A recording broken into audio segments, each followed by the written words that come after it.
On est le laboratoire de recherche et développement de la culture, en fait, les auteurs individuels.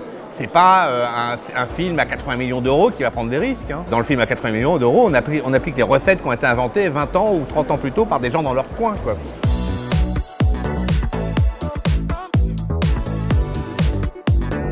Depuis maintenant plus de 25 ans, les rendez-vous de la bande dessinée d'Amiens ouvrent leurs portes chaque année pour accueillir la bande dessinée et son public. Chaque premier week-end de juin, la Cité Picarde devient le lieu incontournable de la BD. La Halle Fraissinet s'anime pour laisser le champ libre aux expositions et aux rencontres. Un festival pas comme les autres qui s'est toujours démarqué par sa volonté de permettre un réel échange entre la BD et le lecteur. Amiens, c'est aussi l'engagement. Pour la première fois, en 2022, le gouvernement français a abordé la question de la rémunération des auteurs lors des salons. Le Festival d'Amiens a mis en place un système de rémunération des auteurs en 2019 et en 2021, 100% des auteurs étaient rémunérés pour leurs interventions. Plus de 12 000 visiteurs se pressent vers le centre névralgique de la bande dessinée qui s'installe chaque année, durant tout le mois de juin en ce lieu étrange et mystique de la Halle Fraissinet. Les expositions se répartissent autour de vagues blanches et incitent le public à déambuler dans les expos pour aller d'un endroit à un autre.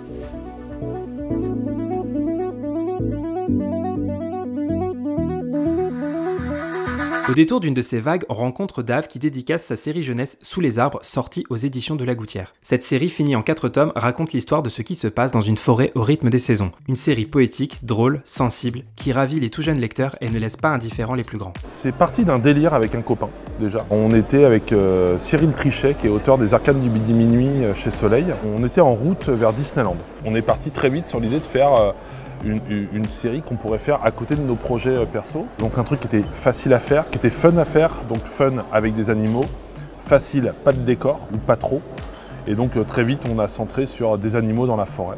Et chacun a commencé à réfléchir à une histoire, moi l'automne, lui l'hiver. J'ai trouvé assez vite mon histoire. Et puis lui a jamais trouvé le temps de s'y mettre. Je lui ai demandé l'autorisation, est-ce que je peux reprendre le projet tout seul? Il fait oui, j'aurais pas le temps de m'y mettre. Et du coup, je l'ai fait, j'ai monté le projet. L'histoire que j'avais écrite moi, c'est exactement celle qui est sortie en album plus tard. Techniquement, je sais que c'est les parents qui vont les lire aux enfants. Donc quand j'écris un bouquin jeunesse, j'essaye de faire en sorte que les parents ne vont pas s'ennuyer en lisant l'album et que du coup, ils vont s'amuser. Et en s'amusant, ils vont aussi amuser les gamins, quoi. Donc je pense que si l'histoire va leur plaire, ils seront toujours plus impliqués à faire un truc plus rigolo, à faire les voix, à faire de l'action, du mime, plutôt que si c'est un truc c'est vraiment plan-plan. Le 4e, par exemple, est complètement un album jeunesse, pas de problème, mais il y a une information qu'il n'y a que les parents qui captent et que les gamins passent à côté, et tant mieux. Hein. J'ai encore eu tout à l'heure en dédicace une ado qui m'en a parlé, elle m'a dit elle n'avait pas du tout vu la fin venir, elle me dit, et ma petite sœur en a rien eu à faire. Elle, la petite sœur, elle a vu l'album, c'était rigolo, mais elle est passée à côté de l'information qui n'est pas importante, c'est une information subtile sur le côté. Donc j'aime bien essayer de faire ça dans les albums, d'avoir deux niveaux de lecture. Dave innove sur le format jeunesse. On cloisonne souvent la BD adulte et la BD pour enfants et lui nous propose la BD familiale, la BD qui rassemble et déboulonne le principe presque immuable de la lecture solitaire. À la découverte de la maison d'édition Exemplaire, c'est cette fois la lecture solidaire qui fait son entrée au festival. Lisa Mandel, autrice qui a rencontré le succès dans les années 2000, notamment avec sa série Nini Patalo, se lance dans la grande aventure de la création d'une structure éditoriale pas comme les autres. Exemplaire, c'est une structure hybride qu'on a lancée il y a 1 an avec mon associé Anton Wittkock, qui est ingénieur d'informatique. On part du principe que l'auteur doit être plus valorisé en fait, dans la chaîne du livre et que grâce à notre structure en fait, qui fonctionne avec du financement participatif, on peut proposer aux auteurs non seulement des droits d'auteur beaucoup plus importants que d'habitude, puisqu'au lieu d'avoir 8 à 10% chez un éditeur classique, chez nous ils sont plus à 30-40% de droits d'auteur en moyenne. Aussi surprenant que cela puisse paraître, un auteur de BD qui travaille seul touche en moyenne entre 8 et 10% des ventes de son livre. Et c'est bien souvent sa seule rémunération. Lorsqu'on achète un livre à 10 €, l'auteur empoche maximum 1 €. Et on leur propose aussi d'avoir plus de responsabilités au sein de la production, donc ils sont consultés à toutes les étapes. Et en fait on crée une équipe autour d'eux, personnalisée pour chaque auteur. L'objectif de la maison d'édition, c'est vraiment de replacer l'auteur au centre de sa production et de mieux le rémunérer, voilà, puisqu'on est dans une époque de précarisation du statut d'auteur, des rémunérations et des revenus des auteurs. Donc il y a beaucoup d'initiatives qui sont prises et nous, moi j'ai choisi de passer par une autre forme d'édition. C'est plus facile aujourd'hui de produire un livre qu'il y a 20 ans ou 30 ans. Les éditeurs, ils gagnent autant d'argent, ils s'en fichent de publier 10 auteurs à 5000 exemplaires. Pour eux, c'est la même chose qu'un auteur à 50 000 presque. Mais alors que pour l'auteur, ça fait toute la différence. Et c'est vrai qu'il y a 30 ans, c'était normal de vendre 20 000 albums, par exemple. C'était un truc assez commun, c'était même parfois un peu décevant. Aujourd'hui, quand on en vend 20 000, on est super content, quoi. La bande dessinée se vend de plus en plus, l'offre explose. Pourtant, le système de rémunération des auteurs ne bouge pas et la précarité des auteurs de bande dessinée est immense. Mais comment les auteurs perçoivent-ils l'avenir de leur métier? Vaste question. Moi, je fais partie des optimistes. Ça n'a pas l'air comme ça quand je commence une phrase en tirant la gueule, mais de mon côté, j'ai pas vu de dégradation sur mon travail à moi. Mes planches sont, à chaque album, elles sont payées un petit peu plus cher. Alors, c'est pas beaucoup plus cher, effectivement, par rapport au prix de la vie et tout ça. Par contre, j'ai toujours autant de travail. J'ai l'impression que plus on avance, plus il faut qu'on soit multitâche. Ça doit être extrêmement compliqué, sauf pour des stars, de ne faire que ça. C'est-à-dire vraiment se lever le matin, faire ses planches et point, et c'est tout. Si on est payé 5 000 € pour faire ça, alors que c'est à plein temps, puis à plein temps, on parle pas de, encore une fois, bon, on n'a pas un travail pénible en termes de physique, donc on peut travailler plus de 35 heures sur le dessin, mais voilà, les auteurs, ils travaillent beaucoup. Si ce plein temps-là, il est payé 5 000 € par an, il y a un problème. Un auteur n'a pas le temps de faire autre chose à côté pour gagner plus d'argent. Et s'il fait autre chose à côté, le bouquin, il va le faire en 2, 3 ans, 4 ans. Et on le voit, en fait, il y a de plus en plus d'auteurs qui font un bouquin tous les 2, 3 ans ou 4 ans. Comment construire un rapport avec le lectorat, une carrière, en sortant un livre tous les 4 ans. Denis Bajram fait partie des auteurs engagés les plus actifs du milieu. Il publie la série à succès chez Soleil Universal War 1 qui fut traduit aux USA chez Marvel. Devenu une référence de la BD de science-fiction, il participe à la création du syndicat des auteurs de BD ainsi que des états généraux de la bande dessinée. Une démarche primordiale puisque les auteurs travaillent généralement seuls, il fallait donc créer des structures pour rassembler. Les 26e rendez-vous de la bande dessinée reviennent sur son parcours remarquable et consacrent une exposition à son dernier album qui reprend magistralement la série japonaise Goldorak.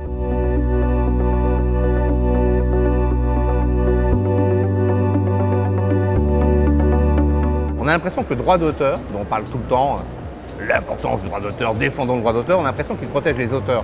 Mais en fait, il devrait s'appeler le droit des œuvres. En fait, la propriété intellectuelle protège les œuvres.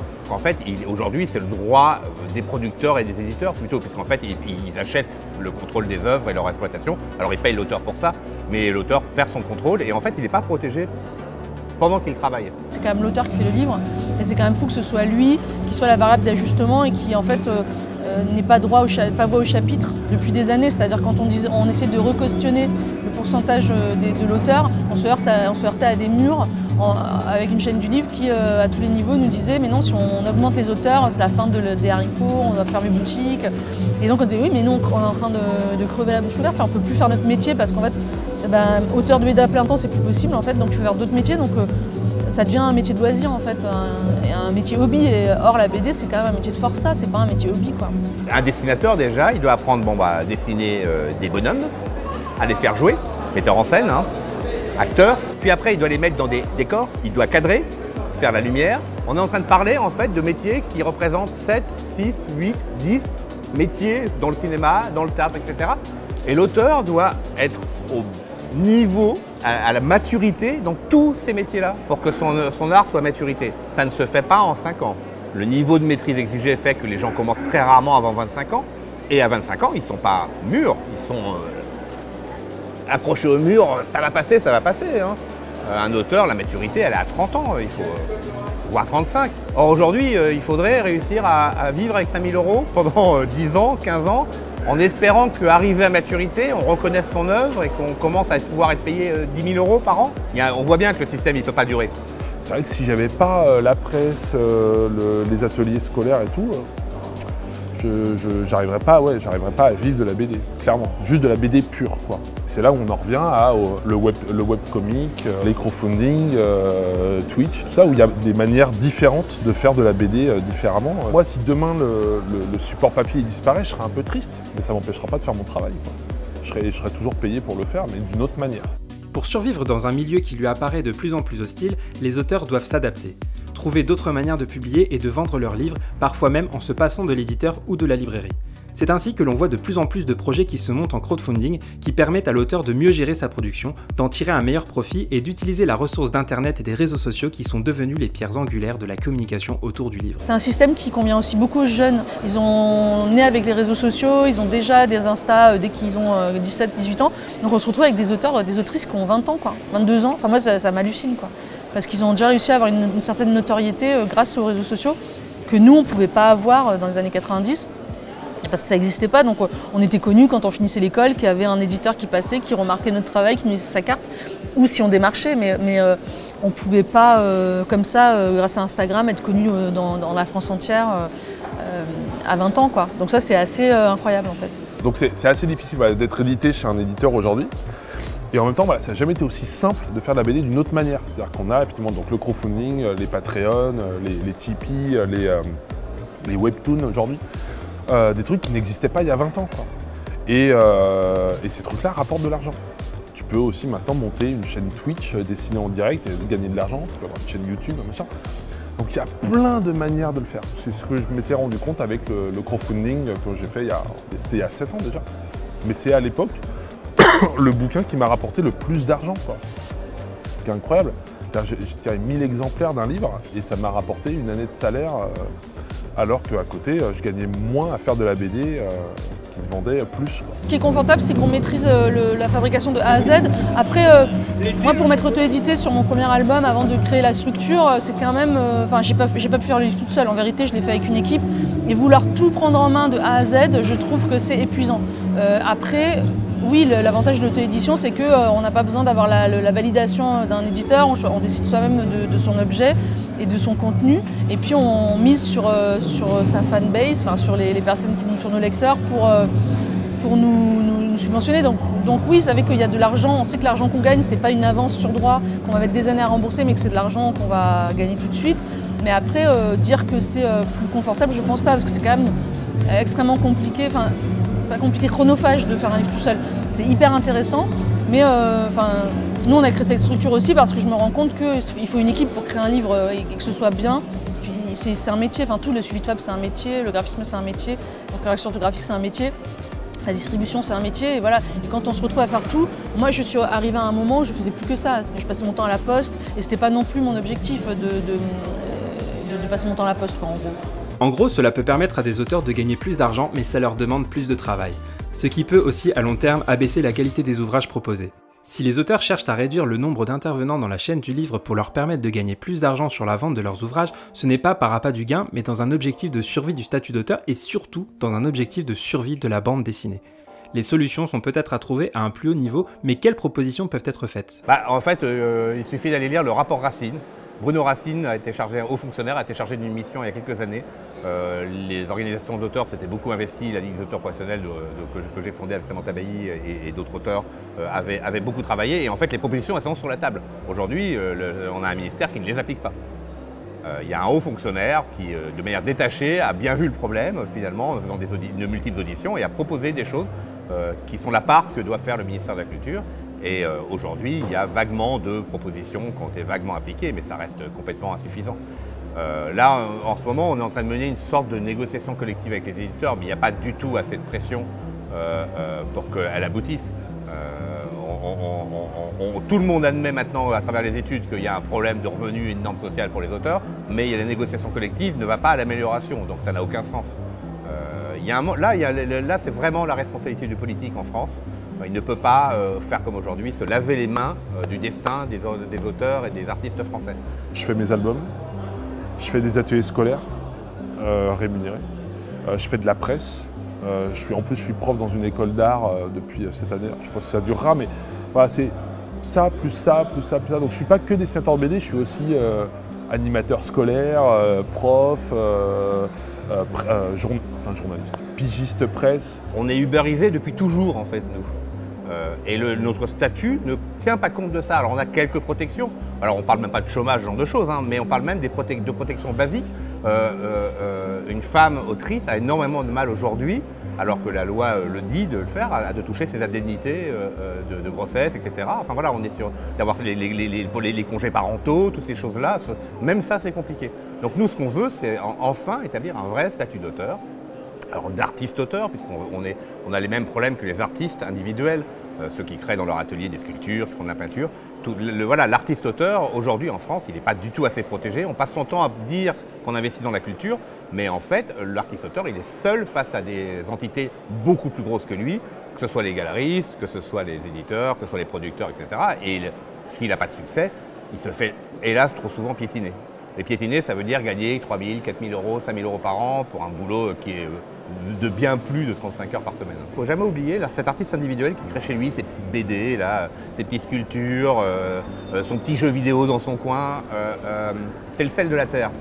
C'est un immense terreau d'expérimentation où plein de choses sont tentées par plein de gens dans leur coin parce que ça coûte pas cher, parce que c'est pas comme un film, c'est pas comme un énorme jeu vidéo.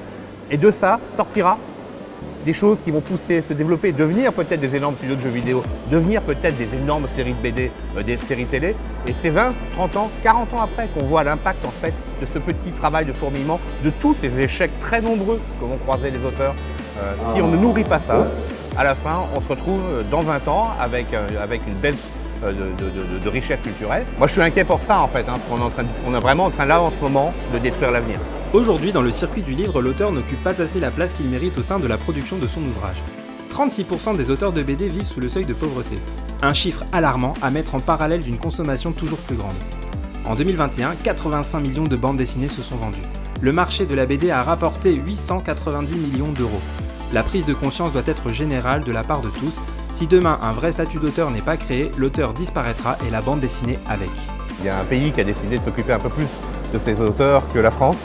Le Québec a voté une loi qui était assez attendue, qui était portée par l'Union des écrivains québécois et qui est une loi qui va permettre aux auteurs d'accéder à peu près au même droit qu'avaient les artistes du spectacle vivant et du cinéma. Et l'idée, c'est que de enfin considérer les auteurs comme des travailleurs et des travailleuses comme les autres. Cher ministère de la Culture, toi que j'aime tant, allez, c'est le moment de bouger, on va pas rester derrière le Québec quand même. Les rendez-vous de la bande dessinée d'Amiens ont toujours été un espace propice à cette réflexion. Labellisé par le collectif Autrice-Auteurs en Action, il est le lieu d'expression privilégié de l'art de la BD, mais aussi de ses artistes. C'est peut-être ça le symbole de l'espace de béton de la halle Fraissinet qui servit par le passé au transport de fret avant d'être laissé à l'abandon. Permettre à l'art de renaître au milieu d'un espace déserté depuis longtemps. Ça laisse songeur.